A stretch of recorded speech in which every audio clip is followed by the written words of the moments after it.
Hello duelists, welcome back to old format Yu-Gi-Oh's Edison format tournament.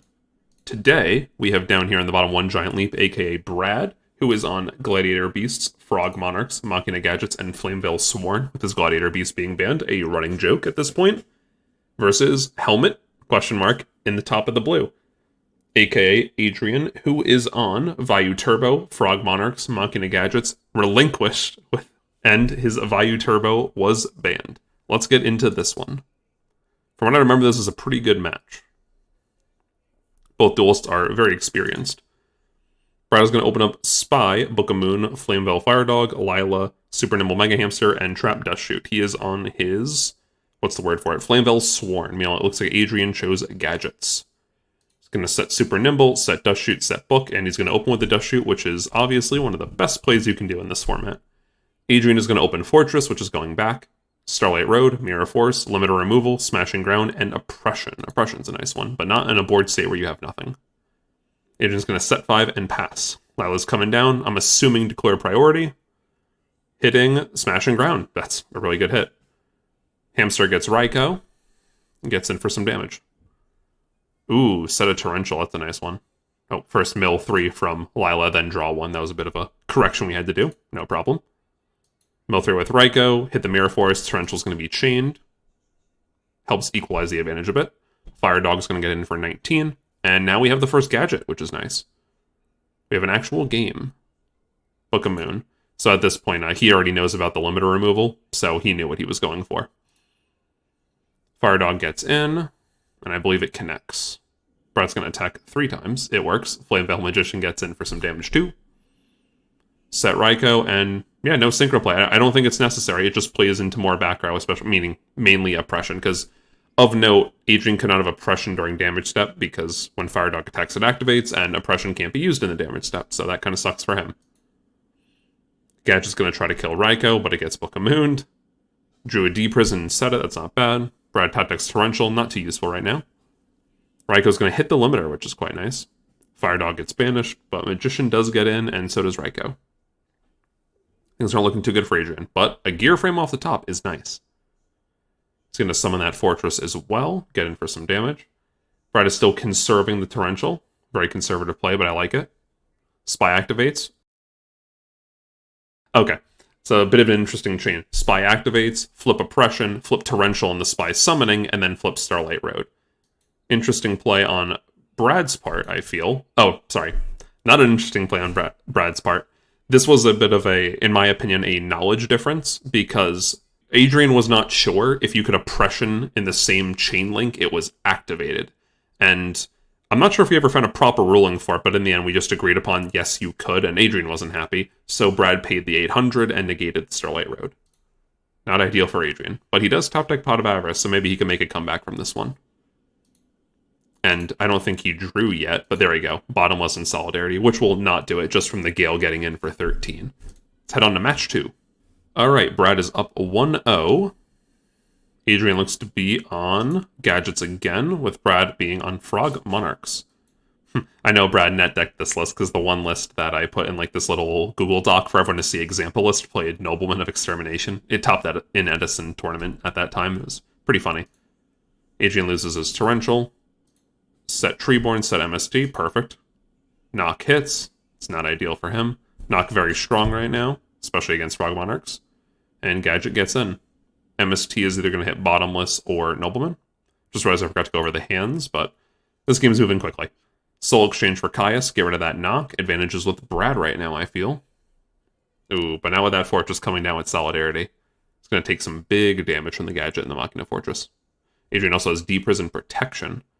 Substitute come out, I'm assuming Declare Priority, send Treeborn, and set one, which is a Scapegoat. That's an interesting inclusion that I remember Brad wanted to put in his deck. Definitely gives some good protection. Treeborn comes back, swap Frog, send more. Nothing to tribute off yet. Now he draws Econ, hits that Fortress, bring back Tribute for Lad. This is always a fun one. One of my favorite cards. So I'll go over this one real quick, because it's not too commonly played at this point in Yu-Gi-Oh! So Light and Darkness monster is considered a dark monster as well. That doesn't matter. Can't be special summoned. Whenever your opponent activates a spell or trap or monster effect, it negates it, and then Lad loses 500 attack and defense. Since it has to lose the attack and defense, it can only negate 4 times on board, but as it keeps getting lower and lower, you can usually just beat over it.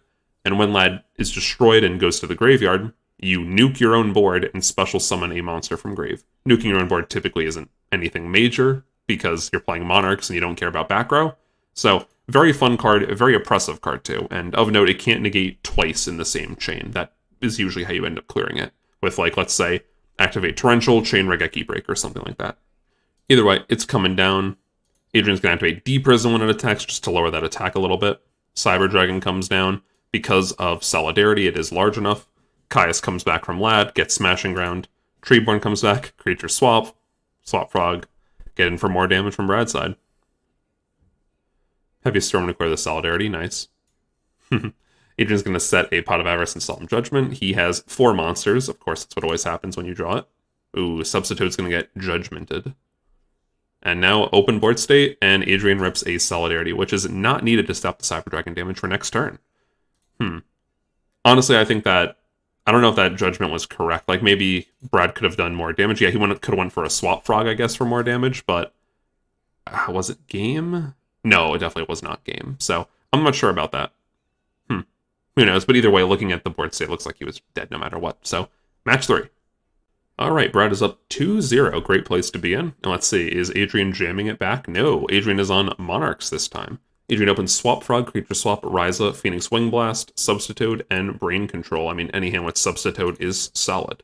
However, he's going to opt for the Treeborn, so next turn he has Substitute play, which is nice. Also note you can Substitute Brain Control something, get rid of it, and get advantage. It's a nice combo too. And Creature Swap too. Adrian's hand is really good, in my opinion. Brad, on the other hand, is on Machina Gadgets. He's going to open up Tornado, Yellow Gadget, Torrential, Bottomless, Nobleman, and MST. Of note here, and we're going to do a little callback to this later, Brad has 3 Noblemen of Crossout in this deck. Just want to point that out here. So we're going to see Gadget, Search, Gadget, and I have a feeling we're going to set possibly 4. Oh no, just 2. Brad's going to be a bit conservative. I know he's a GOAT player, so he knows about conserving stuff. Not too common with some of the newer people in the format. So we see Tornado and Bottomless getting set. Adrian draws another Substitute. It's going to tribute for Ryza, which gets Bottomless. That's unlucky. He targeted the incorrect one, so Ryza gets banished and no advantage given. Tornado's going to hit the Phoenix Wing Blast, and we're going to see another Gadget. Gadgets get in. Alright, it's going to set a Torrential and MST. So yeah, Substitute comes down, Brad immediately Torrentials, he knows what's going to happen. If a dupe lock happens, which is 2 dupe frogs on board, you can't attack anything. Gadgets have a pretty big issue of getting over that, honestly, outside of Smashing Ground. Brad's going to summon Gadget, play Solidarity, get in for some more damage. Everyone was on Solidarity for this tournament, I'm realizing. MST, take out that MST. Now we're going to see Substitute plays come down, and now this is the dupe lock, which is annoying to basically everyone. However, Brad also ripped the Smashing Ground. Just to go over it real quick. Where are you? Monsters your opponent controls cannot target monsters for attacks except this one, but you have 2 of them, so you cannot attack at all. However, Smashing Ground gets over that issue pretty easily. Yeah, I think Brad tries to attack and realizes it, and now he gets in for damage. Of note, though, Brad has a 2100 monster and a 2000 monster, so he actually cannot go for game, but he can leave Adrian on 100 life points. So now, we have a game to play. Treeborn comes back, special summon Swap Frog, and go for Ryza. Beat over. Ryza's pretty good against Gadgets, because no one wants to draw more Gadgets. He's going to use Swap Frog's effect of note to bounce Ryza. This is... Some people don't know this, but basically, Swap Frog can bounce any monster you control. So, bounce that Ryza, and you're in good shape. Brad's going to attack with his Gadget, makes sense. Treeborn, Ryza, another Gadget. Ryza gets in. Just locking him down, which is quite fun. Gadget comes out. Soul Exchange the Gadget. Now, this was a play that we clowned on Adrian relentlessly, and forever, honestly, which is really funny. So, he tributes the Treeborn, and uses Soul Exchange on a Gadget to tribute set Light and Darkness Dragon, aka Lad. Now, Adrian has talked about this play. It's a decent play, in my opinion, honestly, like after talking with him. I don't know if you should have set Scapegoat after this, but that's fine, because Lad nukes the board. His thought process was that it's harder to get over Ryza, I think, or something like that, and then you have Lad as protection, and if Lad dies, you can bring back the Ryza, or the Substitute, or the Dupe Frog. Honestly, I don't see it. If Raizo wasn't here, I could understand, because it's a very good defensive play. Basically, you have a big floater that your opponent probably can't get over. However, the main issue with this, and I brought this up at the very beginning of the match, deck lists are public. Brad is on triple Nobleman of Crossout. If you've been keeping track, there's always been an unknown card in Brad's hand that Adrian should have kept track of. Adrian's a very good duelist. And everything else is known. So Adrian knows that there's been an unknown card in his hand since turn 1 that has never been set, it's never been played, and he could see Brad's list. There's nothing that could really be. So he should have read the knock, in my opinion, which kind of sucks. Because, I mean, like, looking at this, Brad tops Mirror Force, yeah, but immediately, it doesn't quite matter, I guess is the word. So, Gadget, Search, Gadget, now we're going to knock the lad, and now Adrian lost that lad, which would have been decently useful either face up or, honestly, just not being summoned at all, just leaving it in your hand. Adrian's going to rip the Pot of Avarice. Good draws. He's going to draw into Soul Exchange Heavy. Not bad. Ryza gets over a Gadget. It's a slow game of attrition right now. And Fortress gets top decked. Adrian does have Scapegoat, but that doesn't really do anything. So, in my opinion, the play didn't really matter, but maybe you could have done... how do I put this? I don't think Tribute Set Lad should have been even a thing. I don't think it defends against anything. I don't remember his full reasoning, but no matter what, you still die to Fortress, and no matter what, that was inevitable. So, I don't quite get it. It's... If you know your opponent's deck list, and you are keeping track of their hand, you know there's a knock there. That's our general opinion as the group, but whatever. That is match 2 in round 3. Brad up 3-0.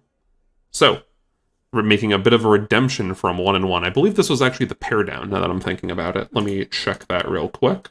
Yes, this was the pair down. So, although the pair down doesn't really matter like it does in typically Yu-Gi-Oh!, it's nice to see Brad get some of his confidence back. Well, either way, like, comment, subscribe, let me know what you think about Tribute Set Lad, and have a good one, duelists.